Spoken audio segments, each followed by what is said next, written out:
Hi guys, and welcome back to my channel. So today I want to show you my whole saw collection. The set comes from the company Erklärt in America.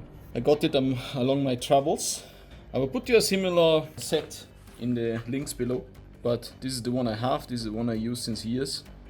I don't use it often, but for the amount of use I have for it, surprisingly resilient. So there are two mountings for it. There's one for the smaller ones. These three. You can see they only have a thread, so you connect them like this and you're ready to go. With this Allen key you can adjust the length of the guide pin of the guide drill. Then there's the second one, which is this. It starts from this size up to the highest one. You can see it still has a thread the center, but additionally it has these pins here which lock into these holes. So you turn it up. You don't have to turn it all the way back, or actually you shouldn't. You know, turn it back until it locks, and then you lock the pins. It sounds a little bit loose, but these bolts in here are the one which take the torque. In this case here, the torque is given or transferred by the thread itself and by the friction here at the end. So sometimes it's actually hard to get them down, especially when you cut through metal. Then this one is preferred. So I will take a smaller one for what I want to show you.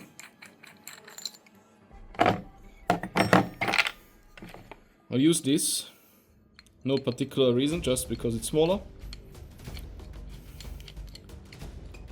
Then again, turn it in completely, go back, and while going back, get the pins locked in place. Done. What I will show you now is one problem these drills have. Let me put this by side.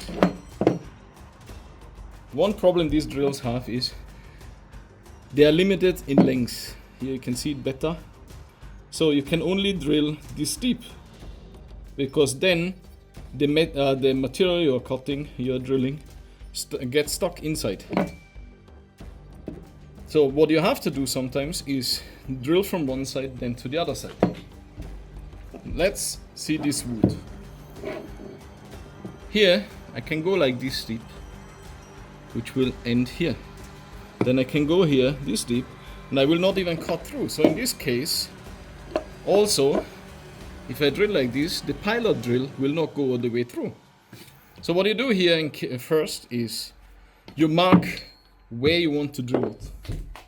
So in this case, we put it in the center here, and we go 4 centimeters in. That's where I want to drill. As I said, this one will not go the whole way through, not even halfway. So what I will have to do is first get this hole to the other side. You see, if I drill in here, it will not go through to the other side. So what I will need is another drill where I can go all the way through. So let's get that first. So the drill to pre-drill the hole has to be smaller than the guide drill. In the worst case, the same size. So this one is a 7 millimeters, this is 6 millimeters. Now let me see. The 6 millimeters just goes barely through, so that is enough for me. I use my Bosch hand drill, and then I will drill the hole. You now can use angles, guides or something to drill straight, but my hand in this case will be straight enough. Always come out from time to time so that the chips can come out, otherwise they will overheat in the wood itself. So as you see, I was not able to pass through yet, so I have to clamp it as short as possible,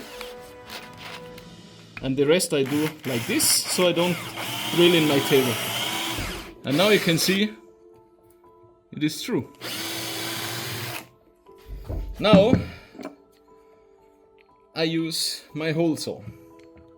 Now the problem with the hole saw is, first of all, the connection here, the mount here is too big to go into my battery drill, at least the size I have. There are bigger ones where this is possible. So for such a job, I use this Hilti SR16. I have the machine now since, I think, 1995. From time to time I let them check it, but it always worked well. The reason why I bought this machine is it has a fast gear and it has a high torque slow gear, and that is just the right thing for the job. And the vise opens to 13 millimeters, so big enough for this.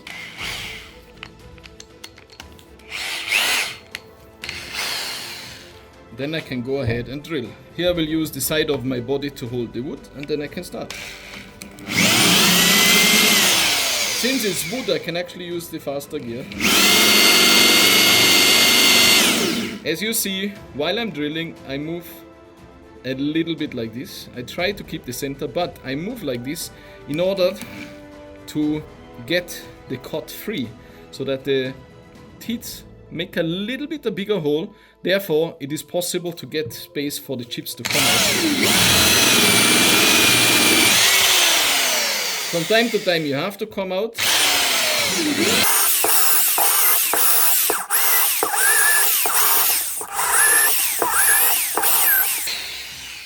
So now you see, we reached the end. You can see the imprint of the drill itself here already. So I can't go any deeper anymore.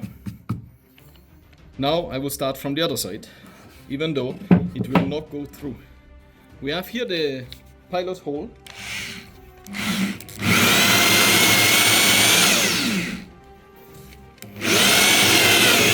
So, and out again.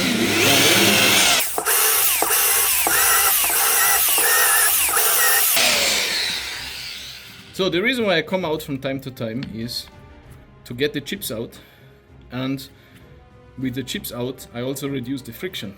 The biggest problem is this is hardened steel. The back is quite soft, which is wanted, so it's not brittle. The teeth are hardened. The problem now is, even in wood, you can overheat it, and then you soft glow it. Means it gets so hot that it actually loses its hardness. That's what I don't want, so that's why we go out from time to time and the drill will cool.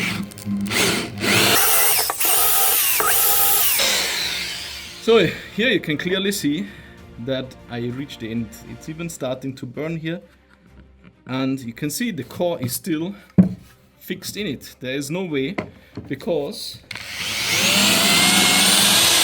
as I said, the hole saw is too short. Now what we have to do is get a little bit of this wood out to get deeper, and to get it out we use a chisel. So first I get this cut out here, so that I actually can start chiseling in here without damaging the wood, which we later need. So, broken. So the core is out. You can see it's unevenly broken here, and you can also see inside that we didn't completely drill through. But now we have space again, because there's nothing which is holding the drill. So I can go in.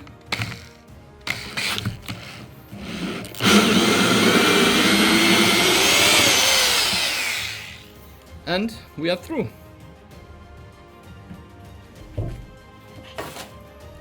Since I did not use a guide, you can see that the cores are not exactly corresponding. You can also see that the hole is not going completely straight through.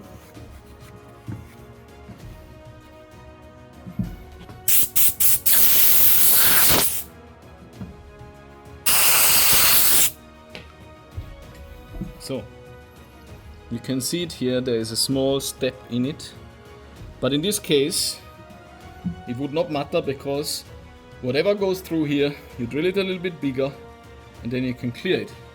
Or if you need it exact, what you can do now is drill a little bit inside. I will show you now how I mean that. So you drill a little bit this angle,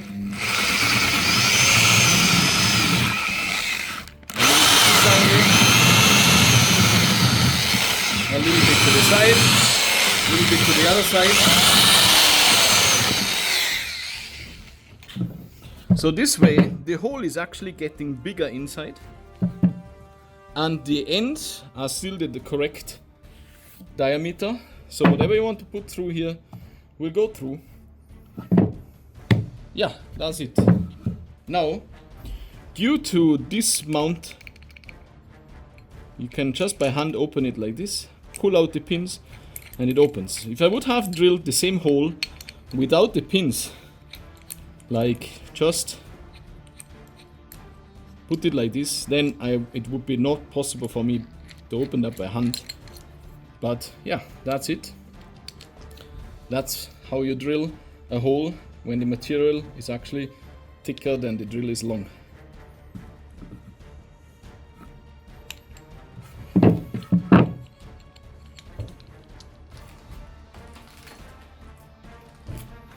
So another thing I wanted to show you before is there are two ways to measure where you want to drill with this drill. First is, like I did here, I need a hole here. So I mark it and I say, I need a hole here. What if I want to make something else? Let's say I need to make a square hole, but I want it rounded. So what I will do is I mark where I want whatever I want to cut.